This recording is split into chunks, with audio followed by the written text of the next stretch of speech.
ኃጢአት አለ። እኔ ለማማት ብዬ አይደለም ብሎ ያማል። ይሄም ኃጢአት ነው።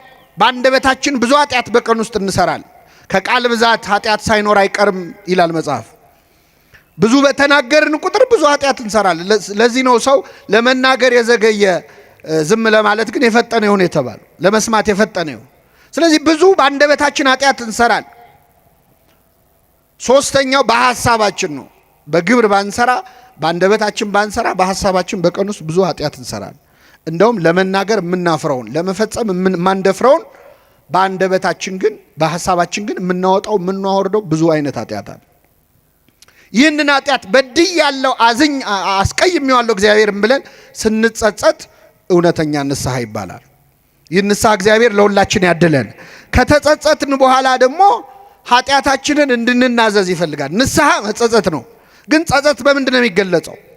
እግዚአብሔር ኃጢአታችንን እንድንናገር ይፈልጋል። እስቲ የመጀመሪያዎቹን በደለኞች ላስታውሳችሁ። የፈረደባቸው አዳምና ሔዋን። ያው የነሱ ስለተጻፈ ነው እንጂ እኛ ከነሱ የተሻለ ኃጢአት በብዛትም በጥራትም ሰርተናል አይደል? ግን ያው መጽሐፍ ቅዱስ ላይ ያለው የነሱ ነው። አዳምና ሔዋን ምንድነው የሰሩት? አትብሉ የተባሉትን ዕፀ በለስ ምን አደረጉ? በሉ። ሔዋንን እባብ መጥቶ ዕፀ በለስን መከልከላቸውን ስትነግረው እግዚአብሔር አትብሉ አለን ስትለው አየለም እንደሱ እኮ አምላክ እንዳትሆኑ ነው፣ ሞትን አትሞቱም አላት። ግድ የለሽም ብሎ መከራት ዲያብሎስ። ይሄ በነገራችን ላይ ሰይጣን ዛሬም እባብ ሆኖ ይመጣል እኛ ጋር። እባብ እንኳን አይሆንም አንዴ የተነቃ ዘዴ ስለሆነ፣ በተለያየ ሰው ግን ይመጣል። ጓደኛ ሆኖ ይመጣል፣ ዘመድ ሆኖ ይመጣል፣ የቅርብ ወዳጅ ሆኖ ይመጣል። ብዙ ወጣቶች ህይወታቸው የሚበላሸው እንደዚህ አይደል እንዴ? ይሄን ብትቀምሰው አትሞቱም እየተባሉ አይደል እንዴ መጠጥ የጀመሩት?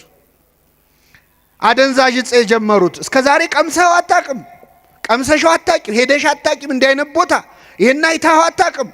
ኧረ አትሞትም እኮ ምንድን ነው የሚያስፈራ? አንዴ ሞክረው ግድ የለህም አይዞ። ሰይጣን እባብ መሆን ትቶ ጓደኛ መሆን ጀምሮ። ስለዚህ ሔዋን የእባብን ምክር ሰማች፣ ዕፀ በለስን በላች። እንኳን አምላክ ልትሆን ሰው መሆንም አልቻለችም። ከዛ በኋላ ክብራቸው ጸጋቸው ምን አለ? ተገፈፈ።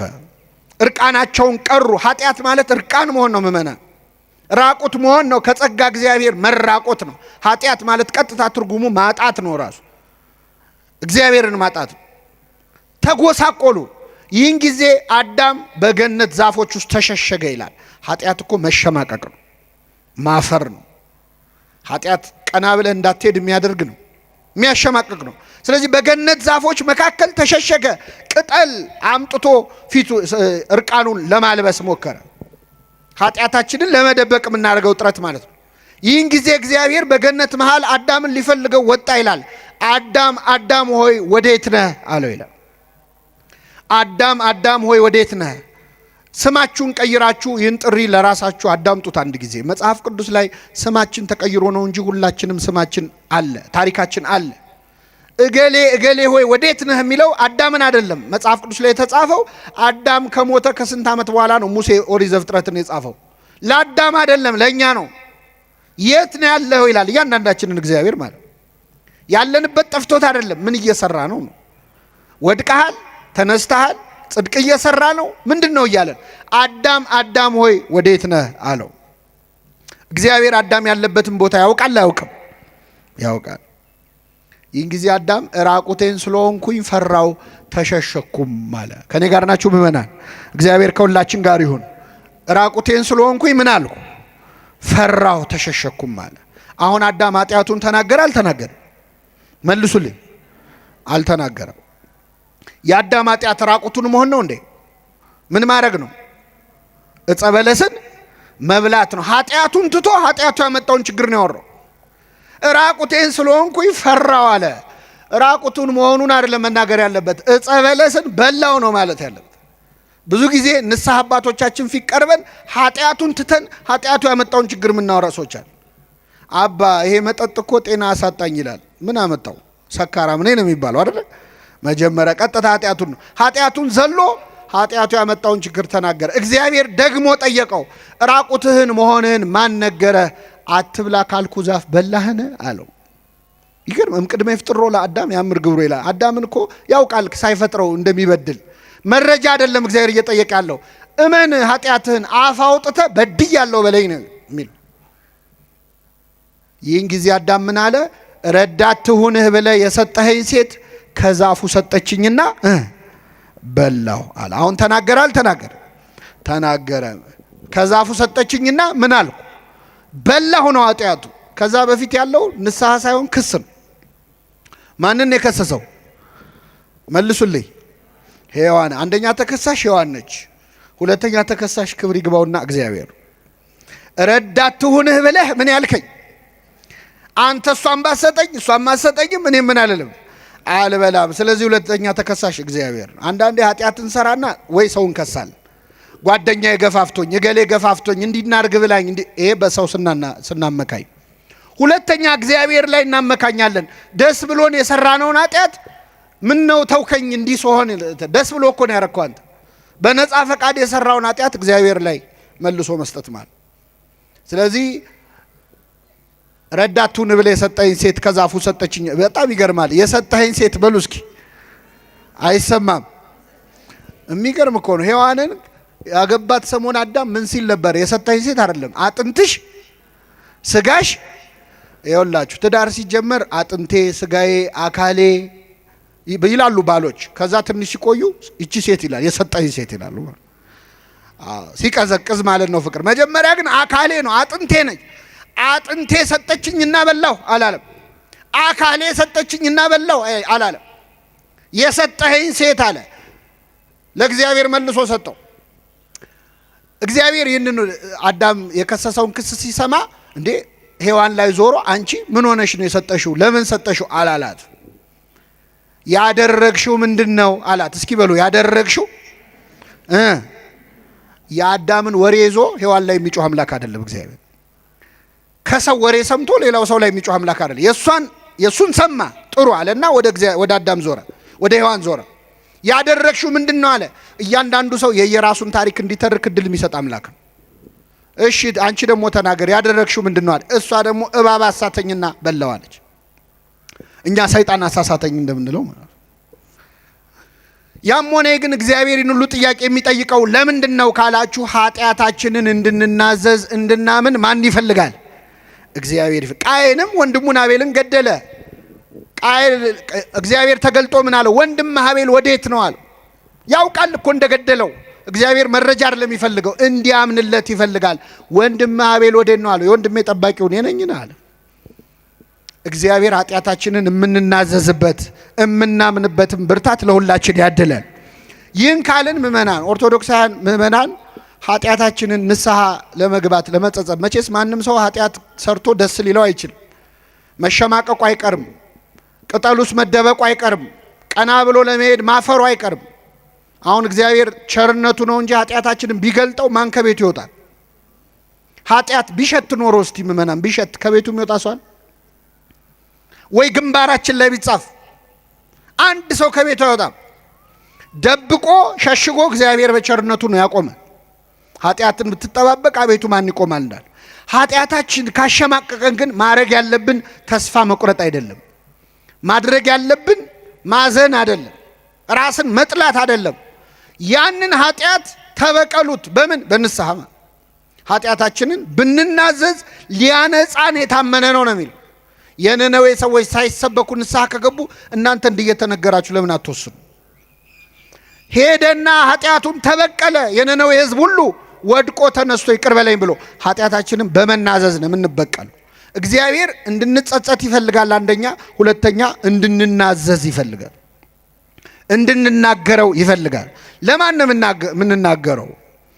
አሁን ብዙ ጊዜ ኦርቶዶክሳዊት ቤተክርስቲያናችን ኃጢአታችንን እንድንናዘዝ የምታዘን ለማን ነው? አይሰማም። ለንስሐ አባቶቻችን እና አንዳንድ ሰው በቀጥታ ለእግዚአብሔር ብነግረው ኃጢአቴን ይቅር አይለኝም ወይ?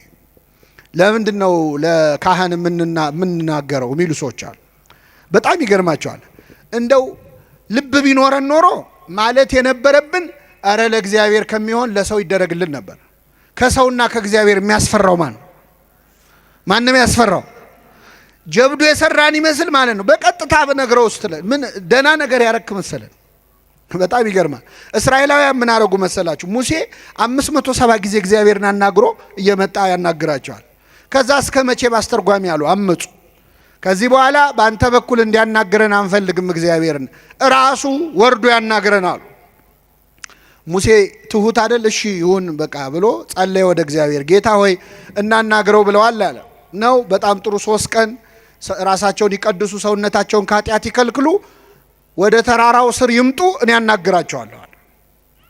እሺ ያሉ እስራኤላውያን ታጠቡ፣ ታጠኑ፣ ከኃጢአት ተከለከሉ። ማንን ሊያናግሩ? እግዚአብሔር መጣ ወደ ሲና ተራራ ላይ። እግዚአብሔር ወደ ተራራው ሲመጣ ተራራው ነደደ። ምእመናን ነደደ። የሲና ድንጋዮች በነገራችን ላይ አሁንም ድረስ ከሰል ናቸው። የሲና ተራራ ድንጋዩ ከሰል ነው። እግዚአብሔር በእሳት በጭጋግ በደመና ወረደ እና ተራራው መንቀጥቀጥ ጀመረ። ህዝቡ ፈሩና ወደ ሙሴ ዞረው ሙሴ ሙሴ ሆይ ከዛሬ ጀምሮ አንተ አናግረን እንጂ ማን ያናግረናል? እግዚአብሔር ያናግረን።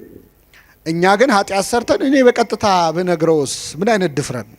ለምን መሰላችሁ እንደዚህ የምንዳፈረው? እግዚአብሔር ስለማይታይ የማያይ ይመስለናል። እስመ አይነ ሰብ ያፈርሆሙ ይላል። የሰው አይን ይፈራሉ፣ የእግዚአብሔር አይን ግን ከሺህ ፀሐዮች በላይ እንደሚያበራ ያውቁ። እኛ ኃጢአት ስንሰራ እንዳያየን የምንፈራው ሰውን ነው። ግን ማን ያያል? ጨለማ ውስጥ ብትደበቅ ጨለማ በሱ ዘንድ አይጨልምም። ከሰማይ ከምድር ከብርሃን ከጨለማ መደበቅ አይቻልም። እግዚአብሔር በሁሉ ውስጥ አለ እና ኃጢአት ስንሰራ ያላሰብነውን እግዚአብሔር ንስሐ ሲሆን ነው ወይ የምንጠይቀው? ለሱ በቀጥታ ልንገረው። ባጭሩ ግን ምእመናን በኦርቶዶክሳዊት ቤተክርስቲያናችን ትምህርት መጽሐፍ ቅዱስን መሰረት አድርጋ ንስሐ የምንገባው የምንናዘዘው 3 ጊዜ ነው። ስንት ጊዜ? 3 ጊዜ ነው። አንደኛ ለራሳችን። አንደኛ ለራሳችን። በዚህ በሉቃስ ወንጌል ምዕራፍ 15 ላይ ከአባቱ ቤት የጠፋው ያ ልጅ ታሪክ ተጽፏል። ይህ ልጅ የአባቱን ንብረት ካወደመ በኋላ ባዶ እጁን ቀርቶ በአሳማ በረት ውስጥ ቁጭ ብሎ ሳለ ይላል ተጸጸተ፣ ወደ ልቡ ተመለሰ፣ ንስሐ ተሰማው። ይህን ጊዜ በአባቴ ቤት እንጀራ የሚተርፋቸው አገልጋዮች ስንት ናቸው? እኔ ግን እዚህ በኃጢአት በረሃብ እሰቃያለሁ። ስለዚህ አሁኑኑ ተነስቼ ወደ አባቴ እሄዳለሁ፣ እንዲህ ብዬ ነግረዋለሁ። አባቴ ሆይ በሰማይና በፊት በደልኩ፣ ከእንግዲህ ወዲህ ልጅህ ተብዬ ልጠራ አይገባኝም፣ ከአገልጋዮችህ አንዱ አድርገኝ እለዋለሁ አለ ይላል። ይህንን የተናዘዘው ለማን ነው?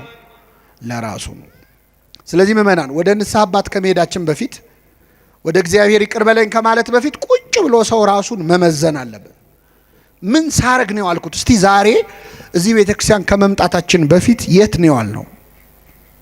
ስራ ላይ ወይ ትምህርት ላይ ወይ ቤታችን ነው የሚሆን? ምን ስናደርግ ነው ያልነው? ማታ ማታ ነጋዴው ዛሬ ስንት አተረፍኩ ዛሬ ስንት ከሰርኩ ብሎ ቁጭ ብሎ ሂሳብ ያሰላ የለ? እስቲ በመንፈሳዊው ዛሬ ስንት አተረፍን ስንት ከሰርን? ነፍሴ ሆይ ዛሬ ከየትኛው እርሻ ነው ያልሽው ይላል ቅዱስ ባስልዮስ ማር ይስሐቅ። ነፍሴ ሆይ ዛሬ የትኛው እርሻ ላይ ነው ያልሽው? ለማን ስትሰሪ ዋልሽ? ለእግዚአብሔር ነው ወይስ ለሰይጣን ነው? ማንን ደስ አሰኘሽ? እስቲ ዛሬ በዋልነው ውሎ ማን ነው ደስ ያለው? እግዚአብሔር ነው ወይስ ሰይጣን ነው? ምን ምን አደረግን ዛሬ? ምን ምን አወራን? ምን ምን አየን? ምን ምን ሰማን? የዛሬ ውሎህን ቁጭ ብለህ መመዘን አለብን። ስለዚህ የመጀመሪያው ኑዛዜ ለራስ ነው። ሁለተኛው ለካህናት ነው። ለካህናት እንድንናዘዝ የእግዚአብሔር ፈቃድ ነው። እኔ 3 ጥቅሶች ነግራቸዋለሁ። ነገር በ3 ይጸናል። አንደኛ መጽሐፈ ኢያሱ ምዕራፍ 7 ከቁጥር 7 ኢያሱ 7:7 ላይ አካን ለተባለ ሰው የእግዚአብሔር ነቢይ ሌዋዊው ኢያሱ የነዌ ልጅ ማለት ነው አንድ ቃል ተናግሮታል። አቆመውና ምን አለው? ልጄ ሆይ ያደረከውን ንገረኝ፣ ለእግዚአብሔር ተናዘዝ አለ። እስኪ በሉ ያደረከውን በሉ እንጂ ንገረኝ፣ ለእግዚአብሔር ተናዘዝ። ለማን ተናዘዝ? ያደረከውን ምን በለኝ? ለካህናት መናገር ለእግዚአብሔር መናዘዝ ነው። እኛ ለቄሱ አይደለም የምንናገረው። ለማን ነው? እነሱ ምስክሮች ናቸው። አዕይንተ እግዚአብሔር ይላቸዋል ቅዱስ አትናቴዎስ በቅዳሴው። እግዚአብሔር አይን ፊት ነው እያወራችሁ ያላችሁት፣ ለካህኑ አይደለም፣ ለአይኑ ነው። በካህኑ አይንነት የሚያይህ እግዚአብሔር ነው። ካህኑ ምስክር ነው። ምህረት ይቅርታ የሚሰጠው እግዚአብሔር ነው። ካህናቱ ኃጢአታችንን ሰምተው ሲጨርሱ ከኃጢአት ማሰሪያ ማን ይፍታህ ነው የሚሉት? እኔ ፈትቻለሁ አይሉ። ፍቱ እኮ ብሏል። ግን እነሱ መልሰው የሰጣቸውን ይሰጡታል። በጣም የሚገርም ነው። እና ለእግዚአብሔር ክብር ስጥ፣ ያደረግከውን ንገረኝ፣ ለእግዚአብሔር ተናዘዝ አለ። አንድ ሁለተኛ የማቴዎስ ወንጌል ምዕራፍ 3 ቁጥር 18 ላይ በዮርዳኖስ ማዶ ዮሐንስ ያጠምቅ በነበረ ጊዜ ሊጠመቁ የሚመጡት ሰዎች ኃጢአታቸውን ይናዘዙ ነበር ይላል። በብሉይና በሐዲስ መካከል ላይ መጥምቁ ዮሐንስ ንስሐ ይሰማ ነበር። ህዝቡም ኃጢአታቸውን ለዮሐንስ ምን ይሉ ነበር?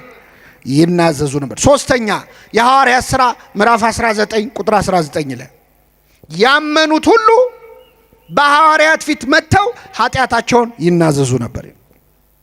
ስለዚህ ኃጢአታችንን ለካህናት ለተመደቡ ለሌዋውያን ካህናት፣ ለመጥምቁ ዮሐንስ፣ ለ12ቱ ሐዋርያት እንድንናዘዝ የማን ፈቃድ ነው?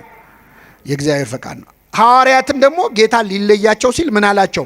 እስከ ዓለም ፍጻሜ ድረስ ከእናንተ ጋር ነኝ ብሏል። እስከ ምን ድረስ? ሐዋርያት አሁን ሰማዕታት ሆነው ሞተዋል፣ እነሱ የሉም። እስከ ዓለም ፍጻሜ ያለው አሁን እዚህ ከምታዩቸው አባቶች ጋር ከሐዋርያት ጋር የነበረ አምላክ ከእኛም ጋር አለ። ኃጢአታችንን ለካህናት የምንናገረው የማን ፈቃድ ስለሆነ ነው?